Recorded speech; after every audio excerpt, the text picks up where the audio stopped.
वालेकुम यूट्यूब साथियों, उम्मीद तव्हांखे साथियों अॼु ॿ नावल आहिनि, ॿई तर्जुमा आहिनि। हिकिड़ो लातिनी अमेरिका इंटरनेशनल उर्दू अंग्रेज़ी जो तर्जुमो आहे, ऐं ॿियो त हिकिड़ो असांजे हिते लोकल ज़बान उर्दू मां तर्जुमो थियल आहे। ॿई उर्दू मां तर्जुमो थियल आहिनि, पर हीअ असांजो जेको बुलंद इक़बाल आहे असांजे हितां जो पाकिस्तान जो सिंध जे कराची शहर जो जेको रहासी आहे। ऐं हीअ जेको आहे सो मारियो वर्गास लोसा जेको आहे लातिनी अमेरिका जो, इन जे बारे में मां ॿुधायां थो। ऐं क़ुर्बान चना मुख़्तलिफ़ किताब अॻ में तर्जुमो कया आहिनि, जेके ॾाढा सुठा तर्जुमो कया अथई, ॾाढे भला तर्जुमा कया अथई। क़ुर्बान चना लाइ हिकिड़ी ॻाल्हि मां तर्जुमे जी ॻाल्हि वारनि जे लाइ सभिनी लाइ हिकिड़ी ॻाल्हि चवंदो हलां त तर्जुमो करणु ॾाढो ॾुखियो कमु आहे। जीअं तख़लीक़ आहे, लिखणु ॾुखियो कमु आहे, ईअं तर्जुमो बि हिकु ॾुखियो कमु आहे, जेको ज़िम्मेवारी जो कमु आहे। हिकु त तव्हांखे अॻिली ॿोली बि जीअं भरपूर ॼाण हुजे, ऐं जंहिं ॿोली में तर्जुमो कयो था उन ॿोली जी बि तव्हांखे भरपूर ॼाण हुजणु घुरिजे। छो त ईअं न हुजे त माना तव्हां लफ़्ज़नि खे ख़बर ई न पए ऐं वेठा लताड़ कयो लफ़्ज़नि जी।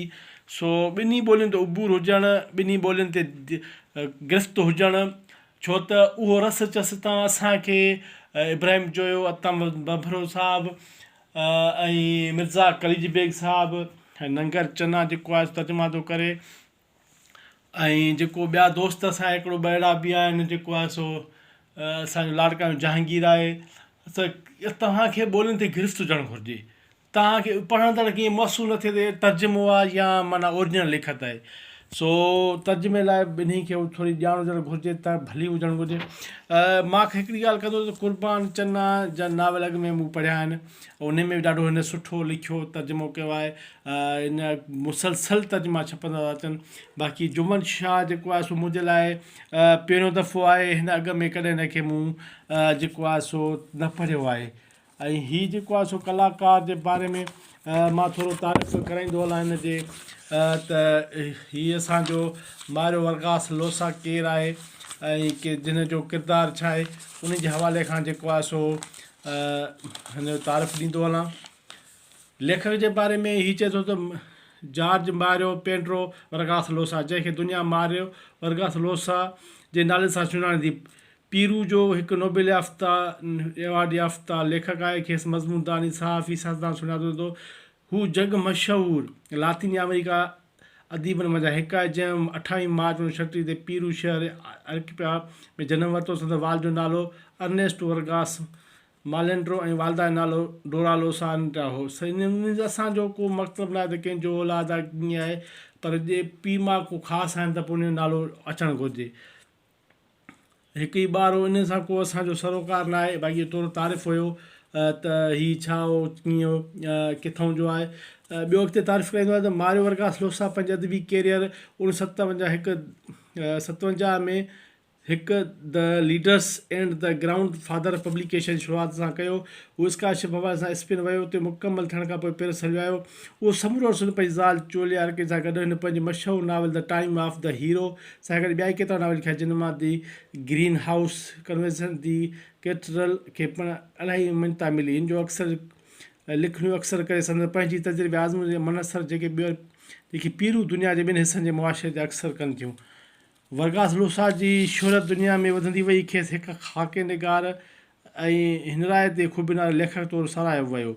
हिन जा 2 नाविल घणे क़दुरु मर्डर मिस्ट्री तारीख़ सियासत ख़ुशतबे ते मुश्तमिल आहिनि। सो सियासत में सरगर्म रहियो, पाण सां सियासी सरगर्मी होरे होरे आज़ाद ख़्याली ॾांहुं मुंतक़िल थी। वर्गास लोसा कॾहिं फिदल कास्ट्रो हुकूमत जी हिमायत कई हुई, अॻिते हली हिन जी पॉलिसियुनि ते तनक़ीद करणु शुरू कई।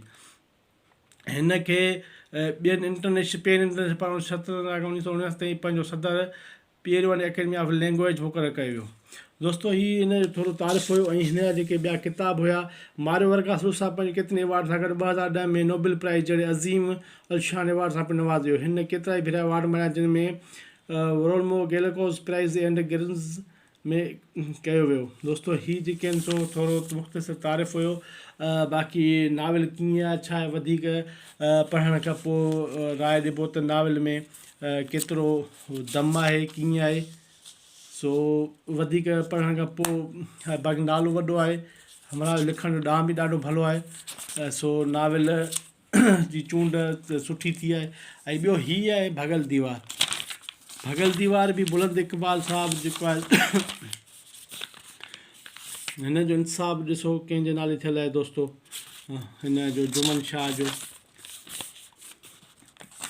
दोस्तो हीअ बि माना सुठो बुलंद इक़बाल खे मूं पढ़ियो आहे, सुठो लिखंदड़ आहे। इन खे ख़ासि मां त हिन में रिसालनि में पढ़ियो आहे, बाक़ी हू न भॻल दीवार जी ॿोली तर्जुमो। जॾहिं तहज़ीब टकराए ईंदियूं आहिनि त दुनिया अंदरि केतिरा ई महीवर लोड़िया पैदा थींदा आहिनि, तॾहिं के फ़र्ज़ु गैर अकाबी बेलिबास अक़ीदा तंग नज़र वारे समाज खे पंहिंजो वजूद बख़्शींदा आहिनि। उन्हनि समाज जे मज़हबी बीहक त कदकाट तसराती ताक़त तां केतिरा ई कूड़ा ज़हन अधूरा माण्हू क़ुर्बान थी ख़्याली बिश्ती हासिलात में बेशौर माण्हुनि जे क़तल जो सबबु बणिबा आहिनि। सो इन नावल में टुकड़ो हुयो जेको मां सम्झां पियो त ॼण ज़रूरी हुयो। दोस्तो ही बुलंद इक़बाल पहिरियों नावल आहे जेको टिघी नज़र जो अक्स आहे, एडवांस मुस्तक़बिल ॾेखारींदड़ आहे। नावल जिन में मज़हबी शिदत पसंदी जा अक्स बयान त बुलंद इक़बाल उन ज़हन जूं ॻाल्हियूं कयूं जेके मज़हबी सियासी ग़लति अशीरियुनि जे करे तेल थी विया। ताक़त तवाज़ुन ठगनि शख़्स साइंस जे मुनकरनि जूं ॻाल्हियूं कयल आहिनि।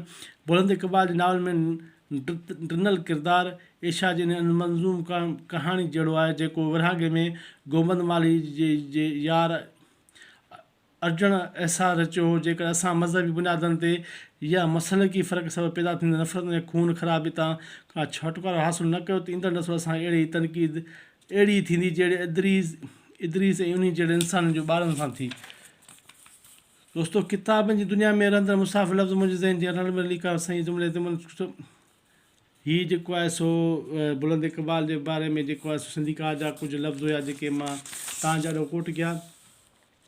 हिकिड़ी दोस्ती तव्हां पियो करे त सिंधी अदब जा किताब पढ़ंदे अलाए छो हिकिड़ी अणाहठ महसूसु पई थींदी हुई महसूसु पई थींदी हुई। ऐं मुंहिंजे ज़हन वटां उहो ख़्यालु कॾहिं गुज़रंदो हुओ त ॿाहिरि जो अदब या वरी उर्दू अदब जॾहिं पूरी तरह पढ़ियो त कुझु कैफ़ियत जो ख़्यालु पियो जेको बुलंद इक़बाल खे पढ़ंदे मूं महसूसु कयो। सोचो त हीअ अज़ीम अदब जो उत्तम तहफ़ो तरक़ी पसंदि सोच रखंदड़ नौजवान खे अर्पणा कजे जिन जा ख़्याल हिन समूरी जहान मां गुज़र उत्तम ख़तमु थियनि था उते ख़तमु थींदा जिते मुकमल जाम इंसानियत आहे। बुलंद इक़बाल साहिब जो मुकमल तारीफ़ कराइणु ज़रूरी सम्झां थो।